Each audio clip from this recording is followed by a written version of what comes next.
Në këtë sesion do të shtjelloj pyetjet e tezës letërsisë, tezë e provimit të maturës shtetërore 2014.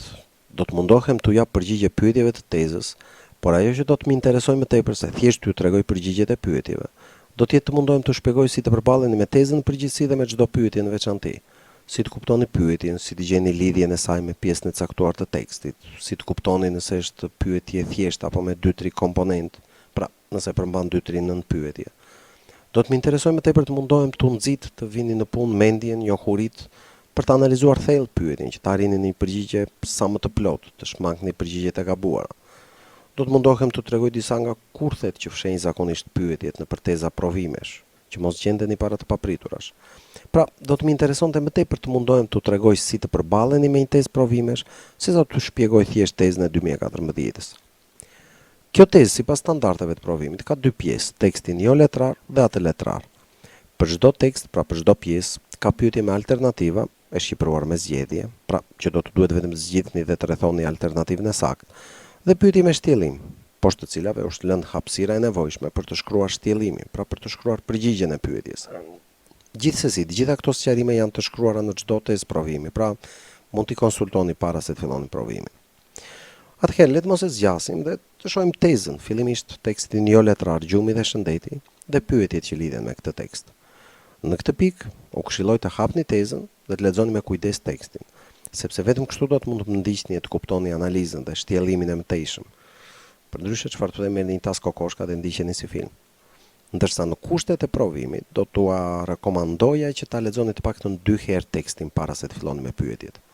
Herën e parë lexojeni për të kuptuar thelbin e tij, idetë kryesore, dhe herën e dytë për të familiarizuar me të, për të orientuar në pjesë të tij.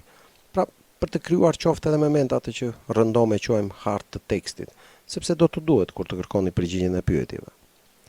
Siç e shihni, 7 pyetjet e para janë me alternativa, me zgjedhje. Pra do të na duhet vetëm të zgjedhim dhe të rrethojmë alternativën e saktë. Të keni parasysh që të gjitha pyetjet me alternativa janë një pikëshe. Këtu do të na duhet kujdes, sepse duhet të rrethojmë qartas vetëm shkronjën e alternativës të saktë.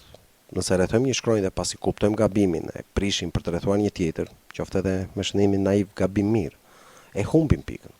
Edhe nëse e fshim me korrektor, përsëri zihet gabim, e humbim pikën. Pra, kujdes që kur të rrethojmë alternativën të jemi krejtësisht të sigurt, sepse s'ka kthim prapa. Pyetja e parë është e thjeshtë, e përgjithshme. Ky tekst është rrëfimtar, udhëzues, përshkrues, argumentues. Pyetja siç e shihni ka lidhje me gjithë tekstin. Dhe tashmë nga leximet paraprake që kemi bërë, besoj se kemi konstatuar se as rrëfet as përshkruhet gjë. Gjithashtu nuk kemi gjetur as urdhra, udhëzime, sugjerime, diçka që të na shpirë tek alternativa e tekstit udhëzues. Ndërkohë që është edhe vizualisht e dukshme struktura e një teksti argumentues me tezën në krye dhe argumentet e ndara në paragraf. Domethënë besoj se e keni dalluar qysh në krye opinionin e autorit të shprehur si tezë. Studimet tregojnë se pagjumësia mund të jetë një zgjedhje e dëmshme. Nëse njerëzit nuk flen çdo natë, ata e dëmtojnë seriozisht organizmin e tyre. Dhe pastaj ky opinion vërtetohet paragraf pas paragrafi duke sjellë fakte, të dhëna, mendime. Së pari mungesa e gjumit dëmton sistemin imunitar, një mungesë e vazhdueshme e gjumit mund të jetë përgjegjëse edhe për të shkaktuar sëmundje, gjumi pa mjaftueshëm gjithashtu ndikon në funksionin e trurit e tjerë. Pyetja e dytë ka lidhje me qëllimin e tekstit. Qëllimi kryesor i këtij teksti është, përderisa e përcaktuam si tekst argumentues, ne dimë që qëllimi i çdo teksti argumentues është të bind. Pra, mjafton të gjejmë fjalën bindje nëpër alternativa dhe e kemi gjetur të saktën. Po le të ndjekim rrugën e gjatë për të bindur veten kësaj radhe se nuk e kemi gabim. Qëllimi kryesor i këtij teksti është t'i këshilloj njerëzit të ulin stresin në punë, t'i informoj të rinjt rreth sistemit imunitar të njerëzit, t'i bind njerëzit mbi rëndësinë e një gjumi të mjaftueshëm, t'i jap informacion për fazat nëpër të cilat kalon gjumi te njeriu. Dy alternativat B dhe D dalin menjëherë jashtë loje, sepse nëse keni qenë të vëmendshëm gjatë leximit, e keni vënë re që nuk flitet fare për fazat e gjumit te njeriu. Nga ana tjetër vërtet flitet për sistemin imunitar, por ky merret vetëm si fakt për të mbështetur mendimin se mungesa e gjumit do bëson sistemin imunitar. Pra, qëllimi i tekstit nuk është të flasë për sistemin imunitar. Alternativa A bie sepse ky nuk është një tekst udhëzues, që udhëzon, këshillon. E pra, duke hequr qafe një nga një alternativat e gabuara, jemi të sigurt se kemi zgjedhur të saktën. Pyetja e tretë. Cilës pyetje i përgjigjet paragrafi i parë? Pra, fokusohemi vetëm tek paragrafi i parë për të gjetur përgjigjen e kësaj pyetje. Paragrafi i parë i përgjigjet pyetjes: a është gjumi i rëndësishëm për të patur një fizik të mirë? Lexojmë paragrafin.